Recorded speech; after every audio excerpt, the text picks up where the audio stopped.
So any discussion regarding this feeling-based prayer, this lost mode of prayer, sometimes seems a little more than academic until we can actually apply it in our lives or see it applied in our lives. It's in the late 1990s that I had the opportunity to do precisely that, when I saw the footage documenting the healing of a life-threatening condition within the body of a living woman using precisely the kinds of techniques that we're speaking about right now.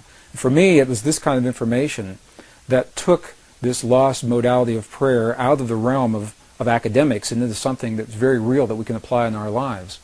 I had the opportunity during that time to see some video footage of the healing of a 3-inch diameter bladder cancer inside the body of a woman who, by Western medical standards, had been diagnosed inoperable. She had gone, as a last resort, to a medicineless hospital in Beijing, China.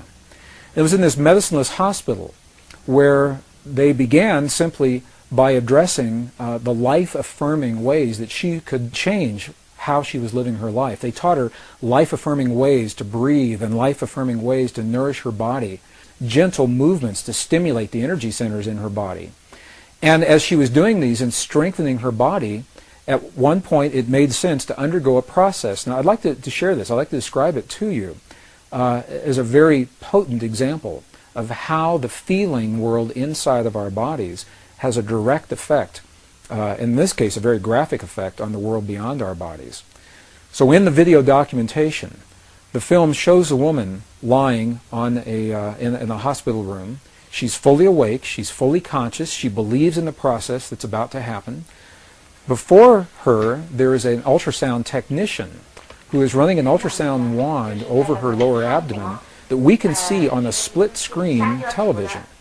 And on the left-hand side of the screen, they do a snapshot, a freeze frame of an instant in time for reference, so we can see what her condition looked like in that instant in time.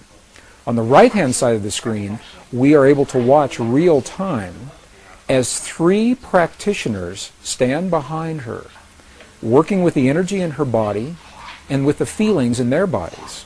And what they do is they begin to chant a word that to them they've agreed upon, that reinforces the feeling within them that she's already healed. The chant essentially says, already healed, already done.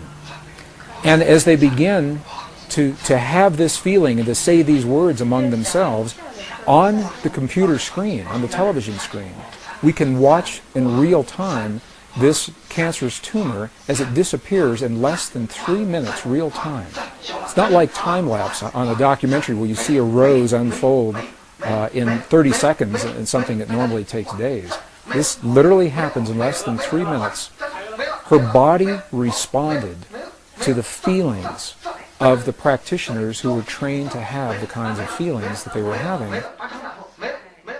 And all they were feeling was the feeling of what it feels like to be in the presence of a woman who is already healed, fully enabled, fully capacitated. They were not seeing her as a woman who was sick, and they weren't saying, bad cancer, you've got to go away. It's a very, very different way of thinking about things, and it's a very graphic example of precisely how this principle works.